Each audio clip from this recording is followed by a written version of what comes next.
в состоянии лор-органов и каких-то оснований в нарушении проходимости верхних дыхательных путей мы выраженных с вами не обнаружили, но напомните все-таки основная жалоба, с которой вы ко мне пришли.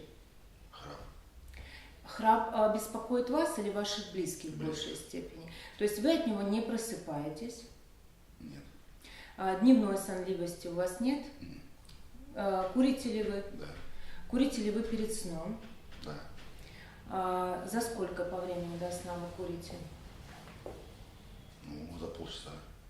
За полчаса, да. А частота сколько сигарет в сутки? Ну, пачка. Понятно. Скажите, за последнее время не было ли набора веса? Нет. В этом весе вы давно. А как давно ваши близкие отмечают храп? Не знаю. Моих правда не знаю. 5 или 10 лет? Больше, Сложно.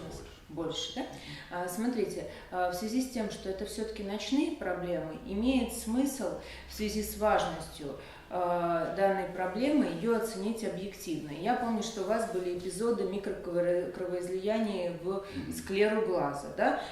И они были сопряжены, вероятнее всего, с повышением давления. А вот этот эпизод, он был все-таки с утра вы его обнаружили с микрососудами, кровоизлиянием в глазе? Ближе к вечеру.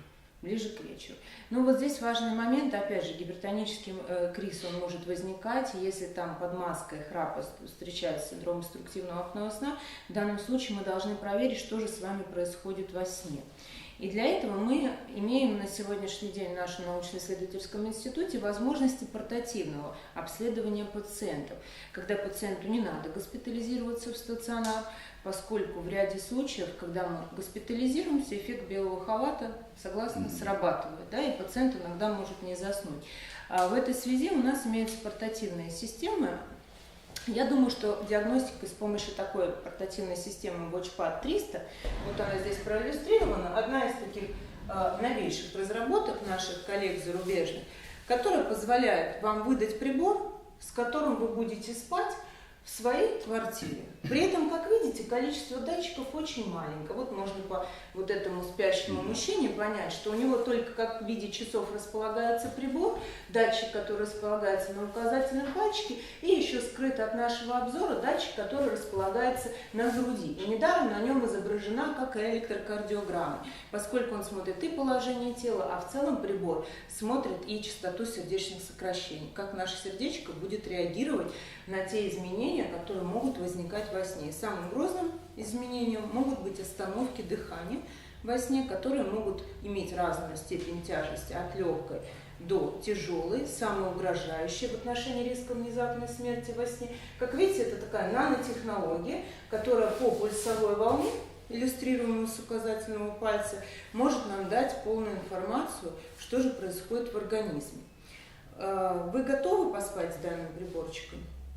Почему нет? Смотрите, я сейчас покажу, как выглядит это в реальности. Значит, приборчик вот такой портативный.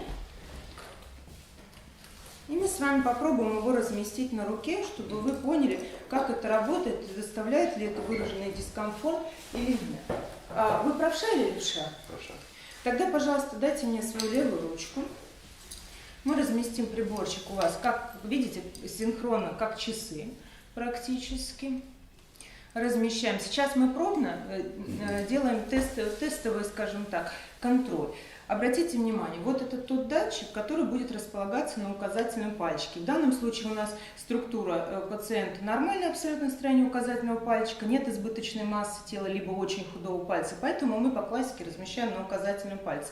Прошу вас погрузить пальчик до конца. И достаточно герметично пальчик будет фиксирован. Дальше. Значит, у нас есть вот такой вот датчик, о котором я вам говорила. Видите, здесь как изображение, как сердцебиение. Значит, этот датчик будет нам позволять фиксировать ваше положение тела, фиксировать ваш храп. Прошу вас нащупать еремную вырезку. И чуть на 1 сантиметр отступить вниз. Да.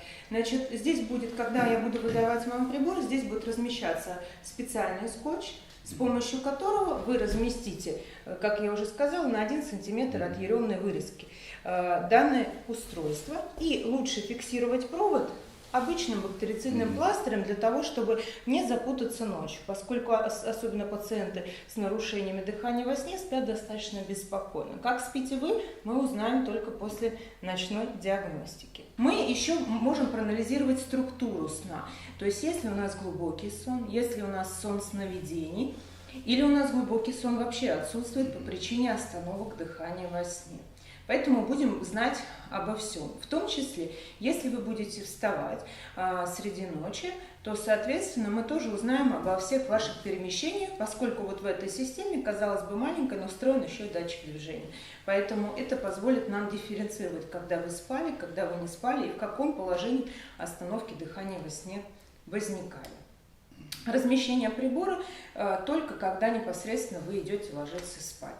Когда же вы встаете, уже понимаете, что вы начинаете новый день, вы просто смело снимаете, не выключая, что очень важно, поскольку система оснащена одноразовым датчиком. Как только прибор снимается с вашей руки, информация вся блокируется. И далее она будет доступна нам для считывания с помощью компьютера. И мы уже узнаем, что с вами происходит. Для того, чтобы нам сейчас систему запустить, нам нужно будет ввести ваши паспортные данные с помощью персонального компьютера и, соответственно, запрограммировать данный датчик уже под ваши данные. И сама технология, чем важна, что это персональный подход к каждому пациенту. Удобный, как видите, да, без множества систем. Повторяю, вести себя максимально непринужденно. Единственное, есть ограничения в виде каких-то нестандартных посещений сауны, бани накануне обследования, приема алкоголя, соответственно, физических нагрузок. Если вы регулярно спортзал не посещаете, то лучше не делать это накануне обследования, поскольку есть определенное влияние гормонального фона, что может несколько исказить в том числе и данные объективной диагностики. Вопросы у вас? Да нет вопросов. Значит, если какие-то моменты будут неясны, есть прекрасное видео, скажем так, иллюстрация, как прибором пользоваться, и век современных технологий с использованием телефона, мы тоже с вами можем это приложение всегда пациенту скидывать для того, чтобы короткий ролик освежить в памяти вопросы размещения прибора, пациент перед сном посмотрел. Сейчас мы с вами с помощью персонального компьютера откроем программу. И данные эти, надо сказать, что они будут храниться на датчике достаточно долго. Причем приборчик будет синхронизироваться с программным обеспечением, которое установлено. Все достаточно просто, занимает мало времени. Мы открываем программу и, соответственно, набираем данные пациента. В данном случае паспортные данные пациента, имя, дата рождения. Очень важно, что параметры анализируются еще с учетом веса пациента. Заранее мы у пациента измерили обхват шеи, в данном случае это тоже обязательная строка. Мы сохраняем эти данные, соответственно, и прибор запрограммирован. И, соответственно, до встречи завтра, когда мы через компьютер загрузим ваши данные и обсудим результат. И поймем, храп ли это, или все-таки эпизоды апноэ случаются, и какой они носят характер. Понятно. Тогда мы с вами прощаемся.